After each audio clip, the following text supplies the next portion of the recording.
आज मैं आपके लिए लेके आई हूँ एकदम खस्ता और क्रंची लच्छा पराठा।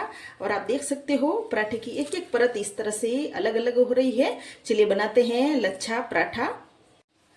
लच्छा पराठा बनाने के लिए यहाँ मैं ले रही हूँ 2 कप गेहूं का आटा। अब इसमें हम डाल देंगे टेस्ट के अनुसार नमक और आधा चम्मच ही इसमें हम डाल देंगे अजवाइन। अजवाइन डालने से इन पराठों का बहुत ही अच्छा टेस्ट आएगा। अब इन सबको हम मिक्स कर लेते हैं। अब इनमें मैं डाल रही हूँ 1 टेबल स्पून ही तेल। तेल डालने से ये पराठे बहुत ही खस्ता बनेंगे। और तेल को हम आटे में इस तरह मोयन लगा लेते हैं। आटे में हमने मोयन लगा लिया है। अब यहाँ पर हम थोड़ा थोड़ा पानी डालकर इस आटे को गूंथ लेते हैं। हमें यहाँ पर रोटी बनाते हैं बिल्कुल वैसा ही आटा गूंथना है, ना तो ज़्यादा टाइट गूंथना है और ना ही ज़्यादा हमें गीला लगाना है। हमने यहाँ पे ये आटा लगा लिया है। अब इस आटे को हम 10 मिनट के लिए कपड़ा उड़ा कर रख देते हैं। पराठे में डालने के लिए हम यहाँ पर एक मसाला बनाएंगे। यह मैंने ले लिया है 1 चम्मच लाल मिर्ची का पाउडर, आधा चम्मच से भी कम यहाँ मैंने ले लिया है नमक, और आधा चम्मच यहाँ मैंने ले लिया है चाट मसाला के पाउडर, और आधा चम्मच यहाँ मैं डाल रही हूँ जीरा। इस मसाले को हम मिक्स कर लेते हैं। ये मसाला हमारा बनकर तैयार है। 10 मिनट हो गए हैं। अब आटे को हम देख लेते हैं। यहाँ पर आटा ये सेट हो गया है। फिर भी हम 2 से 3 बार इस आटे को ऐसे गूंथ लेते हैं। यह हमने जो आटा लगाया था इस आटे की हमने 3 लोई तोड़ ली है। यह हमने ये तीनों लोई बना ली है। यहाँ पर हम 1 लोई ले लेंगे और 1 लोई के ऊपर हम दोनों तरफ से सूखा आटा लगाएंगे। अब इस लोई को हम बेल लेते हैं। लोई को वापस से थोड़ी चिपक रही है तो थोड़ा थोड़ा करके हम वापस सूखा आटा लगा लेते हैं। सूखा आटा लगाने से लोई आराम से हम बेल देते हैं। इस लोई को हमने बेल लिया है और रोटी से भी हमें यहाँ पर इतना बड़ा बेलना है और ज़्यादा मोटा भी नहीं बेलना है, बस ऐसा हमने पतला ही बेला है। अब इस लोई पर हम लगा लेंगे तेल। आप चाहे को तो तेल की जगह यहाँ पर घी भी लगा सकते हैं। तेल लगाने के बाद जो हमने यहाँ पर जो सूखा मसाला बनाया था उसको थोड़ा थोड़ा करके पूरी रोटी पर डाल देते हैं। ये मसाला आप कम ज़्यादा भी कर सकते हो।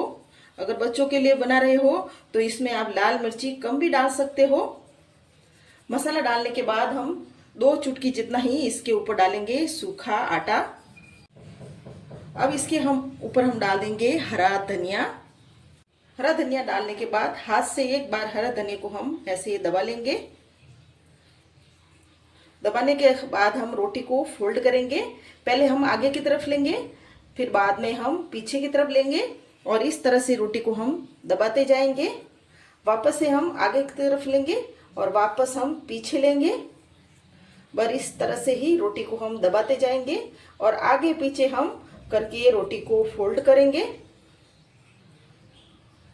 या हमने पूरी रोटी को फोल्ड कर लिया है और एक बार हम रोटी को ऐसे खींच लेंगे और इसके ऊपर भी हम यहाँ पर सूखा आटा लगाएंगे। सूखा आटा लगाने के बाद इस रोटी को हम इस तरह से वापस अंदर की तरफ फोल्ड करेंगे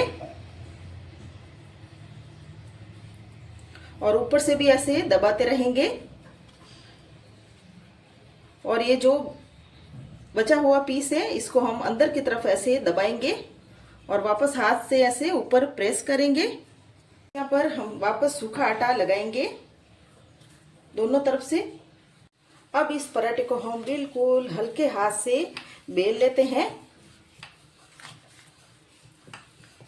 हल्के हाथ से इसको बेलने से इसकी जो लेयर्स है वो अच्छे से निकलेंगी। ये एक पराठा हमने बेल लिया है। अब इसे हम निकाल देते हैं। पराठा सेकने के लिए यह हमने ले लिया है लोहे का तवा। आप चाहे तो इस पराठे को नॉन स्टिक तवे पर भी सेक सकते हैं। और गैस को भी मैंने ऑन कर लिया है और पराठे को हम तवे पर डाल देते हैं।